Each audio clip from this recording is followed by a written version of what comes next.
What if I told you the blueprint for creating like unbreakable loyalty in the digital age wasn't some massive 100-page corporate strategy? Right, you'd probably assume it was. But what if it was actually just a 140-word social media post? Yeah, I mean, you'd probably assume it was written by a renowned marketing genius or, maybe crafted by a team of behavioral psychologists. Exactly. But the text we are looking at today completely defies all those expectations. It reads less like a polished press release and much more like a passionate, almost stream of consciousness manifesto.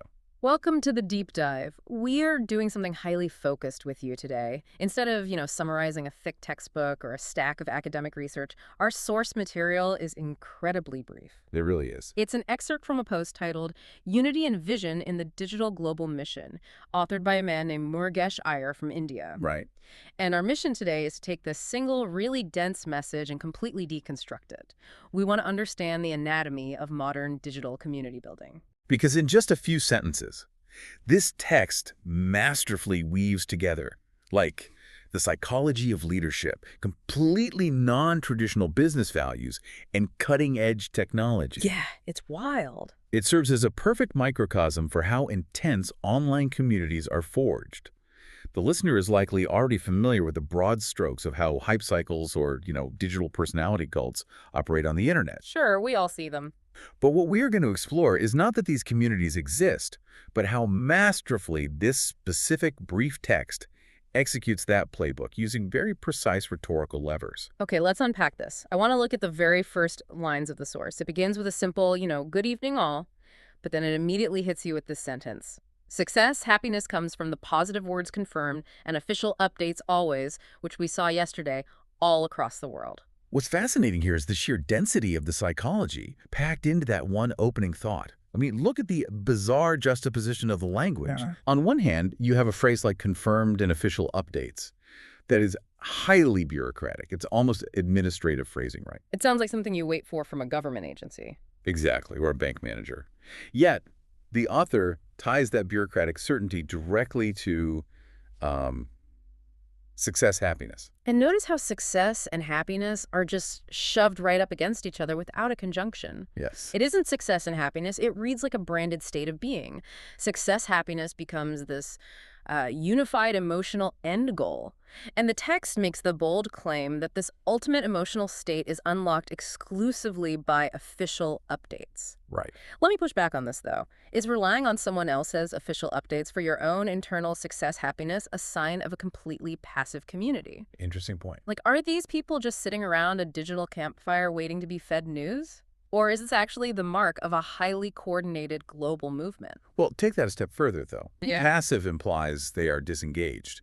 I'd argue this represents intense, hyper-focused alignment. Okay, how so? In a digital world characterized by absolute noise, where users are bombarded with conflicting information every second, an official update functions as a psychological anchor. Oh, I see. It eliminates the cognitive load of having to figure things out for yourself.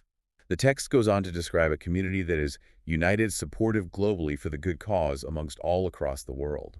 That's a lot of emphasis on the global part. Exactly. That repetitive emphasis on global scale, all across the world, is a rhetorical mechanism. It's designed to make the individual reader feel like their localized waiting is actually participation in a massive, unstoppable tide. So you aren't just refreshing a web page in your living room, you are synchronizing your watch with a global wave. Precisely. And this wave is entirely directed by one specific figure. The text credits this global unity to a visionary who never saw back and always saw the next move, how we can scale further and achieve the objective mission kept by him. Never saw back.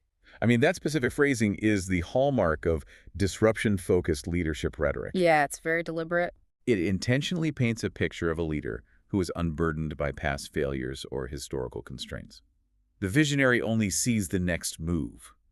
It frames the leader almost like a chess grandmaster, always thinking 5 steps ahead. But consider the alternative. If a leader admits they are reflecting on past mistakes, they are showing vulnerability. Right. By claiming the visionary never saw back, the text actively alleviates the anxiety of the followers.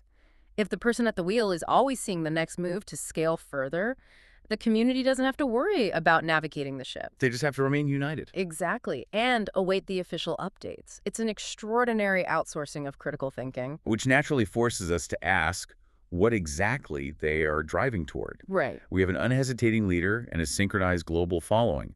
But what is the actual objective mission they are trying to achieve? Well, Because the moment you assume this is just another tech startup trying to capture market share, the text flips the paradigm completely upside down. here's where it gets really interesting. The text explicitly redefines what value actually means in this digital space. It says, and I quote, "It's not only monetary always, but many things like bonding relationship thought about humanity upliftment of a common person through the digital world." Yeah, that line is incredible. When I first read that, it stopped me in my tracks. It sounds less like a corporate mission statement and more like the charter for a digital commune. A digital commune. Yeah, that's a great way to put it. I mean, if a project genuinely prioritizes bonding over pure monetary success, how does it functionally operate in the real world? It operates by changing the rules of the game entirely. Let's dissect that phrase for a second. Humanity upliftment of a common person through the digital world. Okay. That rhetoric elevates the project from a mere product into a moral crusade. It implies the common person is currently suppressed or weighed down, and this digital movement is the sole mechanism to pull them up. Furthermore, look at the capitalization in the text.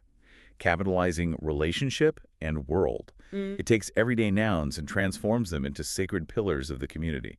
By capitalizing relationship, it stops being just a description of how two people interact and becomes like a branded commodity. Yes, It is the product itself, but how can you sustain a massive global operation if the product is just, bonding?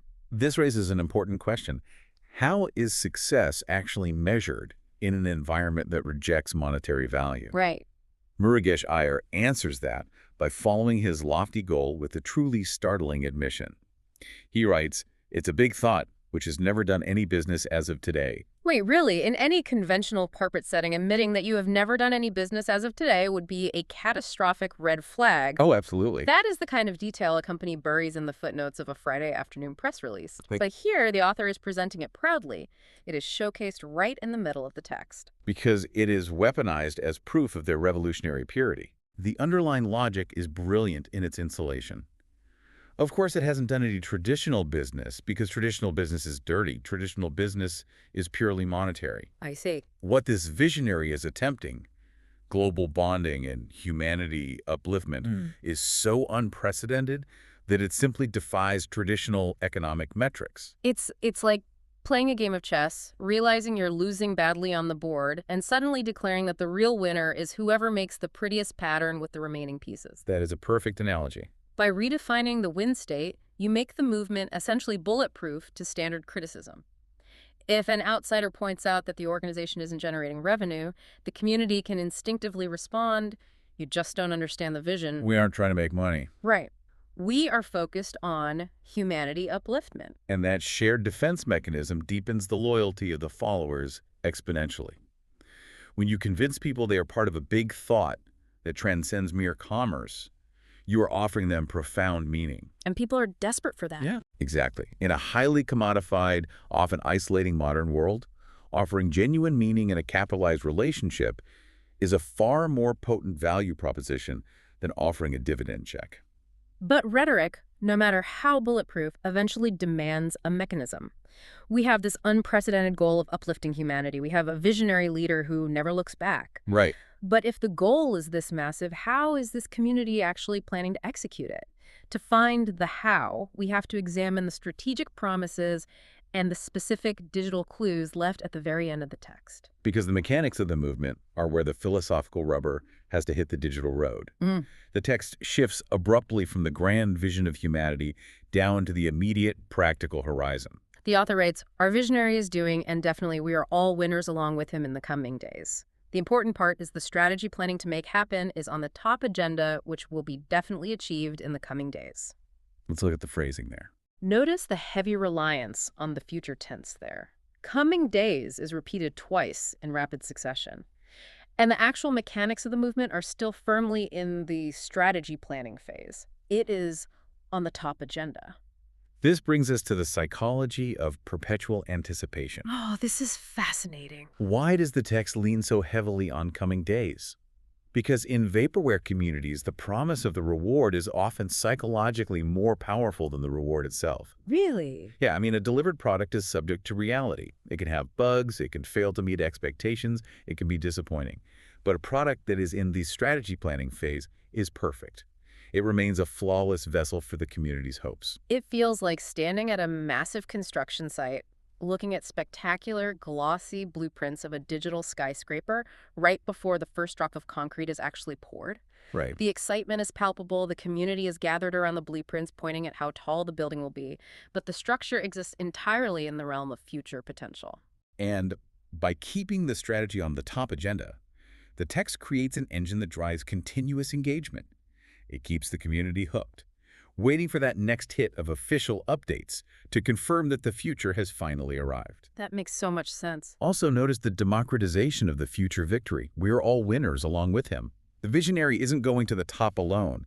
If he succeeds, the common person is uplifted with him. Which brings us to the closing signature, which I think is the most revealing part of the entire document. Oh, definitely. After all this grand talk of a borderless digital world and global upliftment, the author signs off with, "Regards, Murugesh Iyer, India," complete with the Indian flag emoji. Right.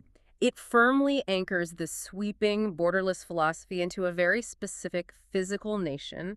It demonstrates that local identity doesn't dissolve in these global digital missions.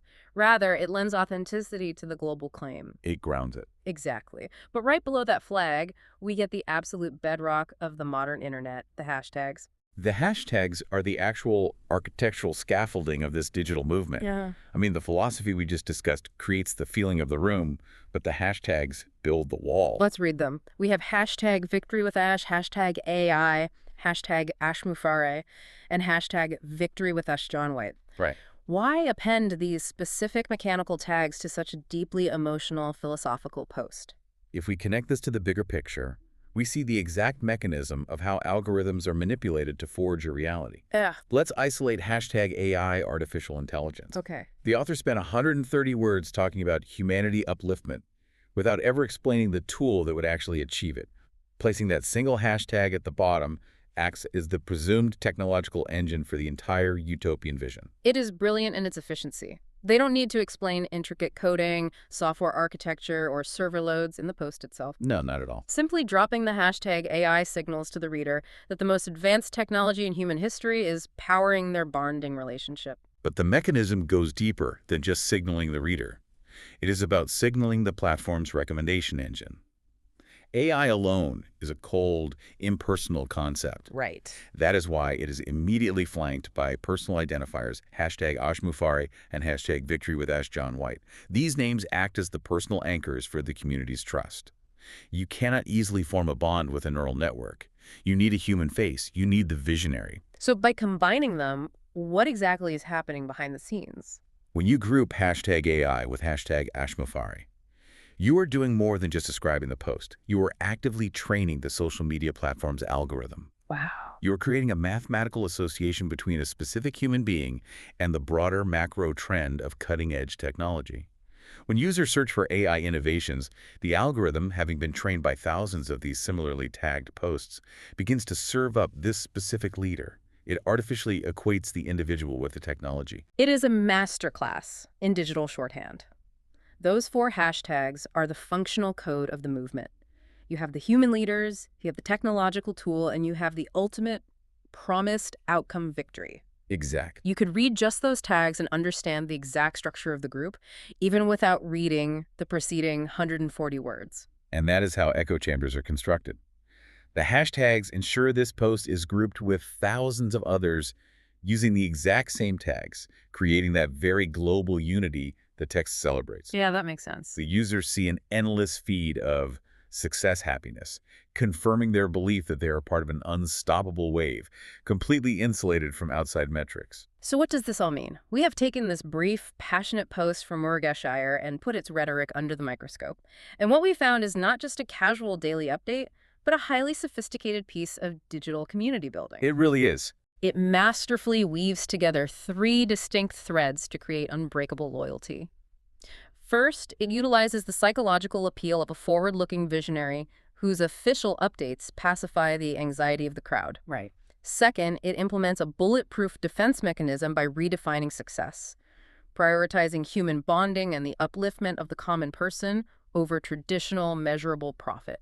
And third, it leverages the algorithmic power of specific hashtags to artificially intertwine a human leader with the technological promise of AI.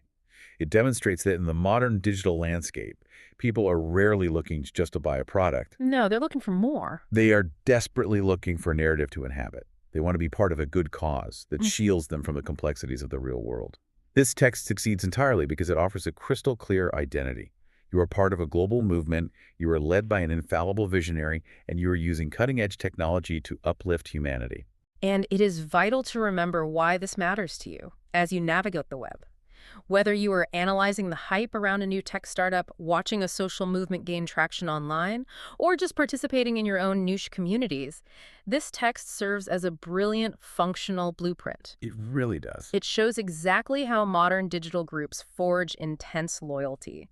They don't achieve it with dry spreadsheets or quarterly earnings reports. They achieve it by blending highly relevant tech keywords with incredibly deep emotional promises about human connection. Yes. They redefine what the game is so that simply being in the group feels like you are winning.